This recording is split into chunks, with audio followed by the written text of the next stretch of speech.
മരുന്നെല്ലാം കിട്ടിയോ? ആ, പുറത്തുനിന്ന് 1-2 ടാബ്ലറ്റ് വാങ്ങാനുണ്ട്. മുത്തശ്ശി, എന്നാൽ നമുക്ക് പോയാലോ? ഈ മരുന്ന് മുഴുവൻ കഴിച്ചു കഴിയുമ്പോഴേക്കും പഴയ പോലെ ചാടി നടക്കണ്ട നമുക്ക്. ആയിക്കോട്ടെ, മരുന്നുണ്ടെങ്കിലും ഇല്ലെങ്കിലും ഞാൻ നിങ്ങളുടെ പഴയ മുത്തശ്ശിയാവും.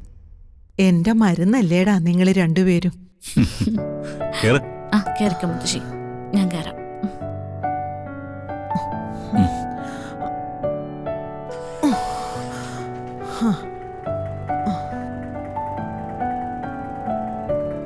പോ.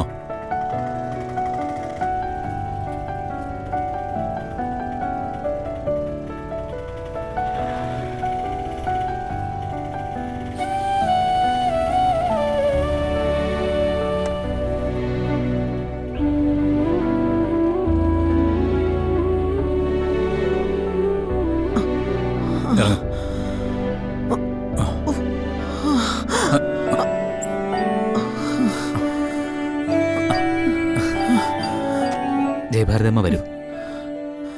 ഞാൻ പൈസ കൊടുത്തിട്ട് വരാം. പിടിച്ചു. നമ്മളെ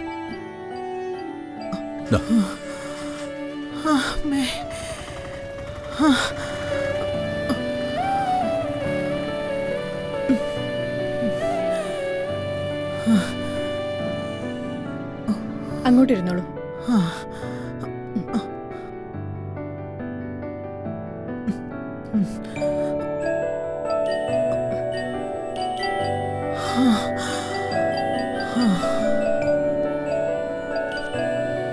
ഡോക്ടർ എന്താ മോനെ പറഞ്ഞത്? കുറച്ച് ദിവസമായിട്ട് കാര്യമായിട്ട് ഭക്ഷണമൊന്നും കഴിച്ചിട്ടില്ല. പിന്നെ ശരീരത്തിൽ ജലാംശം കുറവാ.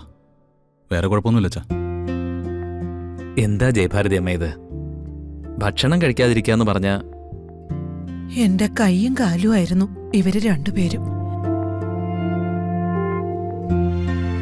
ഇവരപ്പുറം ഇപ്പുറം ഉള്ളപ്പോ ഒരു ക്ഷീണവും ഞാൻ അറിഞ്ഞിരുന്നില്ല. എന്റെ പ്രായം പോലും പറയാൻ ഇവര് സമ്മതിക്കുമായിരുന്നില്ല.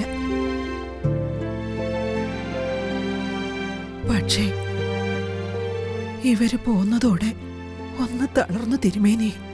അത് ഞങ്ങൾക്കറിയാം. കണിമംഗലത്തെ ഇവളുടെ സ്നേഹവും കരുതലും ഒക്കെ ജയഭാരതിയമ്മയായിരുന്നു. എന്തോ കഷ്ടകാലം കൊണ്ട് കാര്യങ്ങൾ ഇങ്ങനെയൊക്കെ ആയി. ഈ ദുഷ്ടത ചെയ്യുന്നവരൊക്കെ കുറച്ചു കാലം കഴിയുമ്പോൾ മനസ്സിലാക്കും.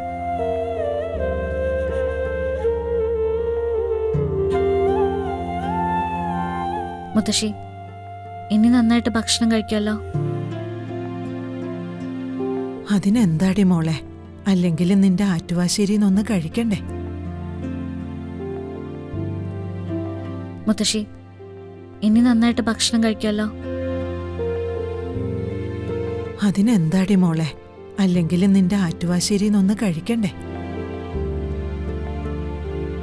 മോള് വിളമ്പി വയ്ക്കുന്ന ഭക്ഷണം മുത്തശ്ശി വയറ് നിറച്ച് കഴിച്ചോളാം, പോരെ? മനസ്സിന്റെ സമാധാനാണല്ലോ ഏറ്റവും വലിയ പ്രശ്നം. അതുണ്ടെങ്കിൽ തന്നെ മറ്റു അസുഖങ്ങളൊന്നും നമ്മളെ ബാധിക്കില്ല. ശരിയാണ് തിരുമേനി. അസുഖം വന്നാ ഡോക്ടറുടെ അടുത്ത് പോകാം, മരുന്ന് കഴിക്കാം. പക്ഷേ അസ്വസ്ഥത വന്നാലോ ചുറ്റുമുള്ളവര് നോക്കിയാലല്ലേ മാറ്റാൻ പറ്റൂ. പരമേശ്വരനും പത്മിനിയും ഞാനും ഒരുപാട് അനുഭവിക്കുന്നുണ്ട്.